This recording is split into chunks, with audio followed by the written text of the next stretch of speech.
وقت بہت سا لیا، لیکن میں چاہتا ہوں کہ اختتام اس کا جو ہے وہ نوجوانوں پہ کیا جائے، کیونکہ میں نوجوان ہوں، نوجوانوں کی نمائندگی کرتا ہوں اور اپنے آپ کو بہتر کرنے کی کوشش کرتا ہوں، اور میری کوشش ہے کہ پاکستان کا بلکہ ہر جگہ موجود نوجوان جو اسلام کے حوالے سے اپنے آپ کو آگے لانے کی کوشش کرتا ہے، سیکھنے کی کوشش کرتا ہے، اس کو وہ چیزیں بتائی جائیں۔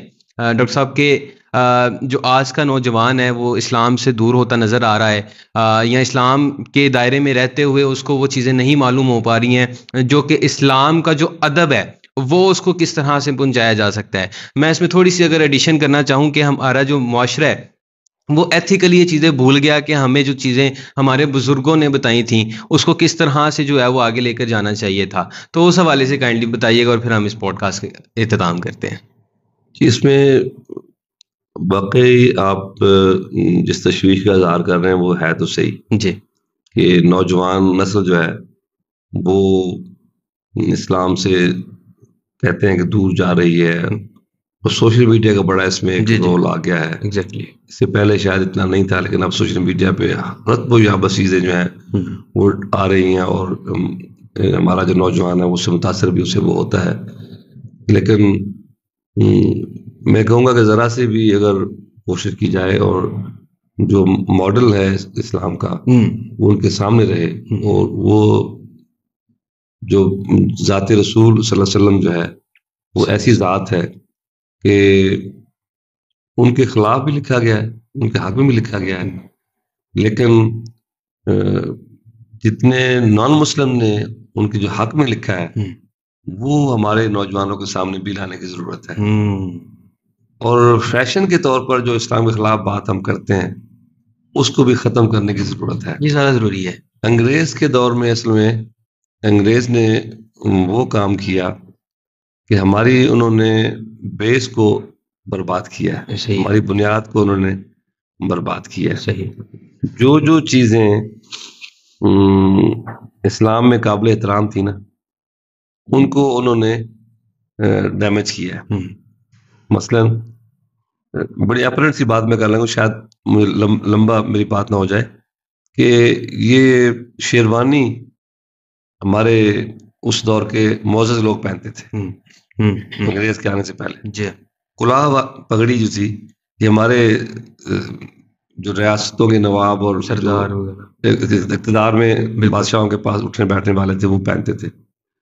تو انہوں نے ابھی تک پاکستان بننے کے بعد بھی ہماری ذہنی غلامی کا عالم یہ ہے کہ پاکستان بن گیا، ہم آزاد ہو گئے، ابھی بھی جو انگریزوں کی جو سوچ تھی ہمیں ڈی مورلائز کرنے کے لیے کہ جو بہرے ہیں کھانا پہ سرو کرنے والے، جو پین ہیں چپڑاسی جو ہیں دروازہ کھولنے والے، ان کو شیروانی اور کلاه پہنا دیا انہوں نے، اور ہم ابھی تک اس کے مکھی میں مکھی انہیں اسی طرح ہم کرتے جا رہے ہیں۔ تو ایسا، تو اسی طرح جو مسجد تھی اور جو مسجد کا امام تھا انگریز کے آنے سے پہلے وہ ایک سوشل ریلیجس پرسنالٹی تھی، جو پنچایت کا لیڈر بھی تھا، جو گاؤں کا مسجد کا امام تھا، وہ صرف 5 وقت کا امام نہیں تھا، وہ مسجد کا مولم بھی تھا، وہ استاد بھی تھا، اور جو گاؤں کے جھگڑے ہوتے تھے نا سارے وہ اس کا پنچایت کا سربراہ بھی وہ تھا، اسی کے پاس آ کے وہ فیصلے ہوتے تھے۔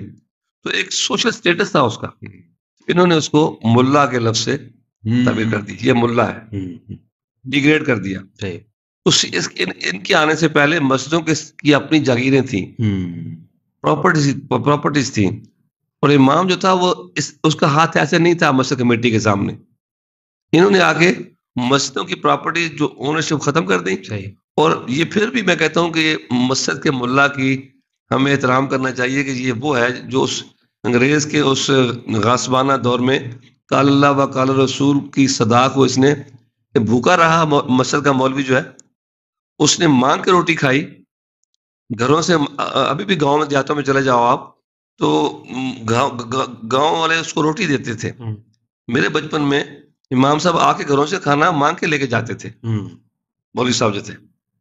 تو یہ انہوں نے اتنا ڈیگریڈ کر دیا اس کو کہ نہ اس کی بات میں وزن رہا، نہ اس کا کوئی سوشل سٹیٹس رہا، اور جب یہ انفارمیشن جو ہے یہ نالج بن گئی کہ اب سوشل میڈیا میں ہر شے جو ہے وہ اویلیبل ہے، کلک کرو اور یہ حدیث ہے، کلک کرو اور اس موضوع پہ یہ حدیث ہے، کلک کرو یہ حدیث ہے، تو انہوں نے اس اہمیت کو ختم کر دیا.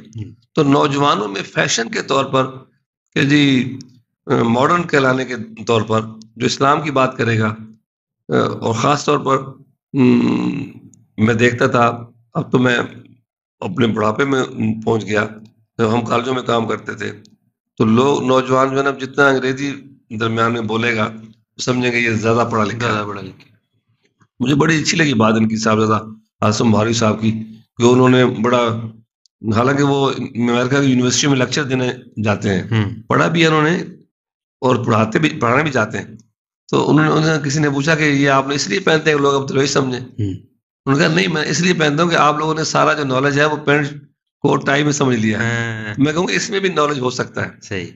تو نوجوانوں کو یہ باور کرانے کی ضرورت ہے کہ اسلام کوئی دقیانوسی مذہب نہیں ہے. اسلام جدید سے جدید جو سچویشن ابھرے گی اس کے ساتھ وہ چل سکتا ہے اور چلتا ہے، بلکہ وہ لیڈر رہا ہے. تو ابھی بھی وہ لیڈ کر سکتا ہے اگر ہم لوگ جو ہیں اس کو کوئی پرانے زمانے کی بات نہ سمجھیں. تو نوجوانوں کو میں تو یہی سمجھوں گا کہ جو اصل تصوف ہے نا، اگر نوجوانوں کو اس طرف لایا جائے اور انہیں کہا جائے کہ اپنے رب کے ساتھ تمہارا تعلق کیسے بن سکتا ہے، تو احترام اور ادب اور پیرنٹس کے ساتھ جو میں تو بڑا اس میں بلنٹ ہوں. کوئی میرے پاس کوئی جھگڑا کوئی آتا ہے ماں باپ کا تو میں تو ڈائریکٹ کہتا ہوں کہ والد تمہارے جو پیرنٹس ہیں وہ اگر کافر بھی ہو نا تب بھی تمہیں ان کا احترام تم پہ لازم ہے. صرف ایک بات میں قرآن پاک نے کہا کہ تم اپنے ماں باپ کی حکم کر سکتے ہو، نافرمانی کر سکتے ہو، وہ اس بات میں ہے کہ وہ تمہیں خدا کے ساتھ کسی اور کے ساتھ شریک ٹھہرنے کا حکم دیں. باقی ہر کام میں تمہیں ماں باپ کی عزت کرنی ہے. تو یہ جو میسج تھا نا یہ ہم نے دینا بھی بند کر دیا ہے. ہماری مسجد کے ہمارے محراب سے یہ آواز بھی آنا کم ہو گئی. ایک خاص تھیولوجیکل کوئی ہمارے جو ٹاپکس ہے اسی پہ ہم بات کرتے رہتے ہیں. بالکل ایسے ہمیں جو ڈے ٹو ڈے لائف کے جو ہے نا اس پہ بات کرنی چاہیے. ایگزیکٹلی.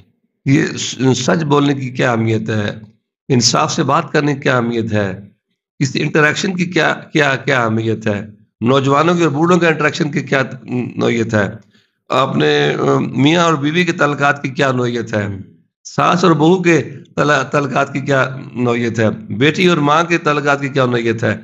جو پریکٹیکل ہماری جو لائف ہے نا، ہم کاروبار کرتے ہیں تو کاروبار میں آنیسٹی کی کیا کیا اہمیت ہے. تو یہ ساری باتیں اگر ہم نوجوان کو پریکٹیکل سکھائیں نا اور پھر ساتھ ان کو کسی ایک صوفی کے دامن سے وابستہ کر دیں. کل بھی تصوف نے ہماری نسلوں کو بچایا تھا اور آج بھی یہ تصوف کی جو روحانی جو اسپرچل اسپیکٹ آف اسلام کا ہے یہی ان کے سامنے رکھیں گے تو ان کو سکون بھی ملے گا اور یہ معاشرے کی گرد و غبار سے اسموگ سے بچ بھی سکیں گے اور اچھا پیغام بھی آگے پہنچا سکیں گے. ڈاکٹر صاحب آپ کے ٹائم کا بہت شکریہ. بہت سے اہم موضوعات پہ بات ہوئی. میں نا بہت سی پوڈ کاسٹ میں اینڈ پہ یہ کہہ رہتا ہوں کہ میری جو تشنگی ہے وہ کبھی ختم نہیں ہوگی کیونکہ میرے اندر نا وہ چیز ہے کہ میں سیکھوں، زیادہ سے زیادہ سیکھوں. اور آپ کی مجھے ویسے نا وقت کی جو ہے وہ پابندی کا بھی معلوم ہے اور آپ کی مصروفیات کا بھی علم ہے، لیکن جو ہے وہ بہت سی باتیں ہو گئیں اور بہت سی باتیں رہ گئی. انشاءاللہ آپ نے کبھی اور موقع دیا، اللہ نے چاہا تو پھر انشاءاللہ وہ بھی اس میں ایڈ کریں گے. ہمیں دیجیے اجازت، انشاءاللہ آپ سے اگلی پوڈ کاسٹ میں ملاقات ہوگی.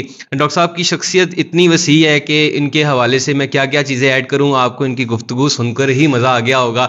اور جو تصوف کو انہوں نے بیان کیا، جس شعلہ بیانی کے ساتھ بات کرتے ہیں، اور سیدی مرشدی یا نبی کے جو نعرے ہیں وہ ایسے ہی نہیں لگتے تھے، وہ ان کی شخصیت میں بھی پائے جاتے ہیں. غلام ہے رسول کے غلام ہیں، ڈرائیں گی بلا کسے یہ راستے کی سختیاں، ہم عظمت بطول کے ہیں پاسباں. سر آپ کا ایک بار پھر سے شکریہ. السلام علیکم، اللہ حافظ، پھر ملاقات ہوتی.